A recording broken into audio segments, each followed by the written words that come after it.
Hello everybody, it's Courtney and welcome. Today I am making a one-layer card using the Ink on 3 stamp set Pansies. And I've cut out all of my masks here and I am working on a piece of Nina Solar White 80-pound cardstock cut down to 4 1/4 by 5 1/2.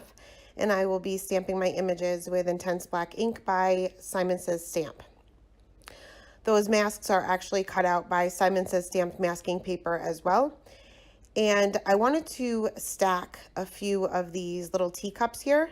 So here I cut out my mask, and for the handle of the little teacup there, I just cut off one side of it. That way I could cut out the inside and I didn't have to worry about covering up that area later. I masked the first one and then went ahead and stamped out my second teacup kind of crooked a little bit. I didn't want them to be completely straight. And here for the third one, I'm just using my mask as placement.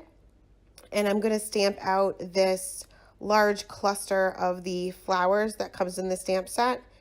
And then I'll just move that mask out of the way once I have my placement and go ahead and stamp that image. Mask that out, and then I'll stamp my third teacup.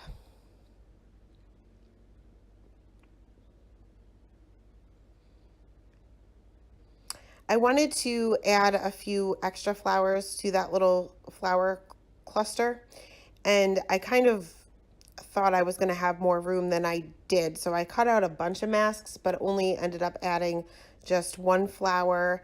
I added a bud and one extra leaf. Whatever you want to be in the front of another object, you want to stamp and mask first. So for that flower cluster, I stamped and masked that and then the teacup so that the flowers would lay over the top of that teacup. I didn't bother to mask out the little bud and the leaf just because I was going to be doing ink blending and I knew I wouldn't be going up that far. Next, I took a piece of Post-it note tape and masked out just the very bottom of my card panel. And I'm using Hickory Smoke and Pumice Stone Distress Ink. The Hickory Smoke is more of a cool gray and the Pumice Stone is more of a warm gray, but they do blend well together. The Hickory Smoke is just a little bit darker than the Pumice Stone. So I'm starting off with the lightest color and I'm just concentrating on the bottom and then working my way up, kind of fading to white as I go. And then I'll go in with the Hickory Smoke just on the very bottom where the Post-it note tape is, and then back in with my Pumice Stone to blend that out.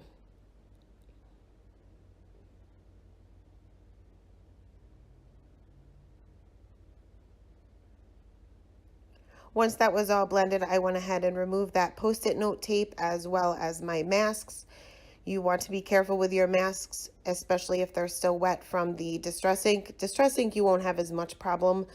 With the Distress Oxides, you do want to let that sit for a minute or two just to prevent the paper from tearing when you remove your masks. Once I had the masks removed, I realized that the left side of the card panel didn't have as much ink as I wanted it to, so I didn't even put more ink on my little ink blending tool. I just blended that out a little bit with whatever ink was left over. Next, for the Copic coloring, I want these teacups to be white.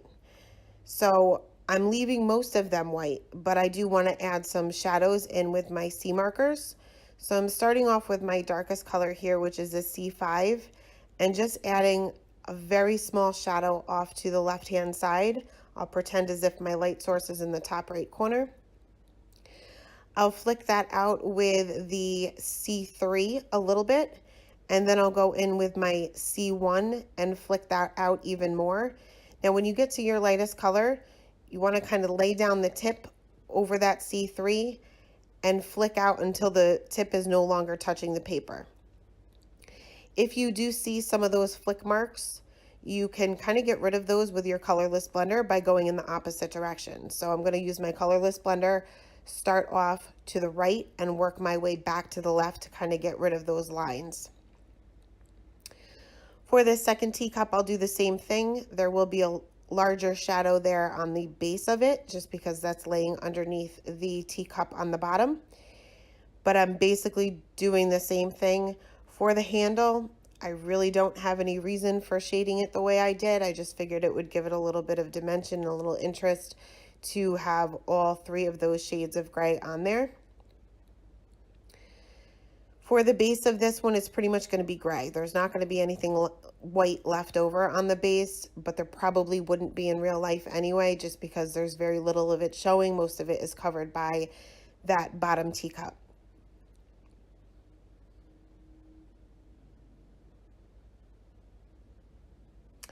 For this third one, there's going to be very little white left over. So I'm going to go in with my C5 again and lay out my shadow off to the left, as well as underneath where these flowers and leaves are hanging over the teacup. And then I'll go in with my C3 and blend that out. Again, the base of the cup is going to be pretty much gray because that will be all in shadow. For the line that I made with the C5, I'm just basically making it bigger. I'm not using any flicks for the shadows that are created by the flowers and leaves. I'm just making that line a little thicker. Then I'll go in with my C1 and make that even thicker than the first two.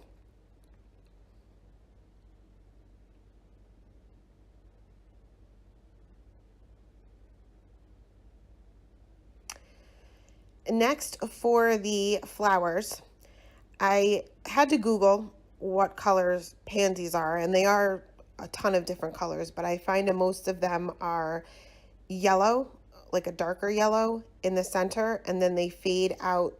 Well, I shouldn't say fade out. They turn into purple on the ends, and it's a very bright purple. And there's a lot of lines that you can see within the petals.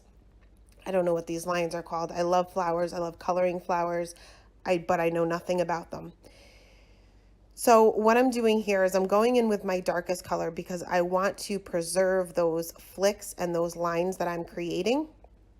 So I don't want to overblend here. So I'm starting with my darkest color, which is a V09, which is a pretty dark purple. And I'm just doing varying lengths of flicks. Then I'll go in with my V06 and extend those flicks out even more. Again, varying the lengths. Then I'll go back in the center, and this is where I'll use my Y08 and extend that Y35 that I had just placed in the center. I only placed that in the center for placement alone. The first flower I tried to blend it out with my V01 and decided that it was probably easier to start with my yellow and then blend with the V01. So I'm extending that out, the Y35 out with the Y08, and then I'll go in with my V01 and blend that all out together. And you wouldn't think that these two colors would blend well, and that's why I don't want to blend too much. I don't want to create a nasty color in the center. I want it to kind of look seamless. I'll show you one more flower and then I'll skip through the other two. But here I'm just laying out my Y35 just for placement so I don't go too far with my purple. Go in with my darkest purple. And when you're doing these flicks, it kind of reminds me, and this sounds crazy, but it reminds me of like a heart monitor with the ups and downs. You want to make it all varying lengths. I'm not really worried about shadows where one petal or one flower is laying over the other. I figured there's so many colors going on here, it probably wouldn't be noticeable, but I am trying to avoid putting two areas of the V09 together so that you can tell the difference between each flower. Next, I'll go in with my V08, extend that, or I'm sorry, the Y08, extend the Y35 out almost to the edge, almost to where that V06 ended, and then blend that out with my V01. And I'm going over them very quickly with the lightest color because I don't want to move that color around. I want to keep those flicks and those lines showing. For the little buds, I did not Google this, so I don't know what the buds look like, but I'm basically coloring them the same, putting my darkest color on the top, blending that with the V06, and then I'll go in with my Y08 just on the bottom and go right to that V06. I added a little bit of the V01 just to blend it together a little bit.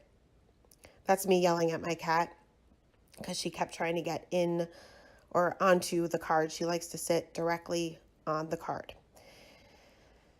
So next for my leaves, I'm going to start with my lightest color. Now for these leaves, I want to try to make them look like they're curved a little bit.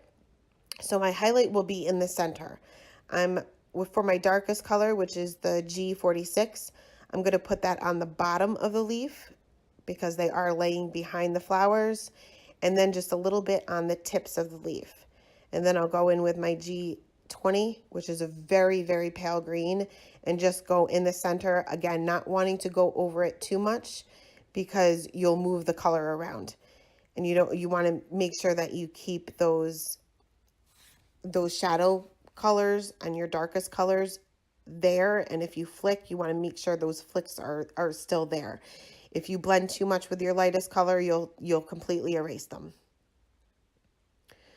For the little stems, for the buds, I'm just concentrating the darkest color being on the bottom where they're coming out of the little cluster of flowers, and then work my way up to my lightest color, the G20.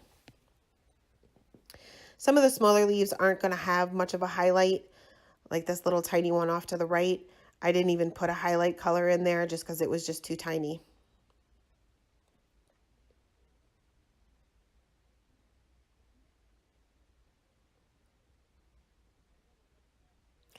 Once all of my images were colored, I went back with my C markers and created a shadow for the little cups.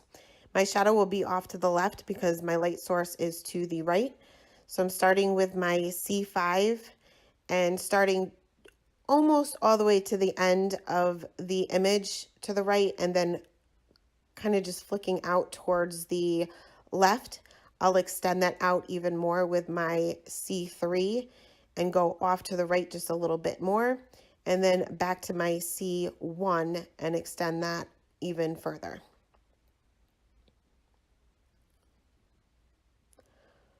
For my sentiment, I will be using VersaFine Onyx Black ink, and I debated on the placement of this, but ultimately just decided to put it right in the center off to the left.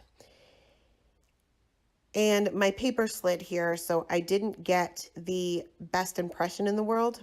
Usually the Onyx Black ink will give you a really bold image, but this time I didn't. So I'm just going to go over it with the EK Success journaling pen just to those little areas that weren't as bold as I wanted them to be. I'll just go over that with my pen to make them even bolder.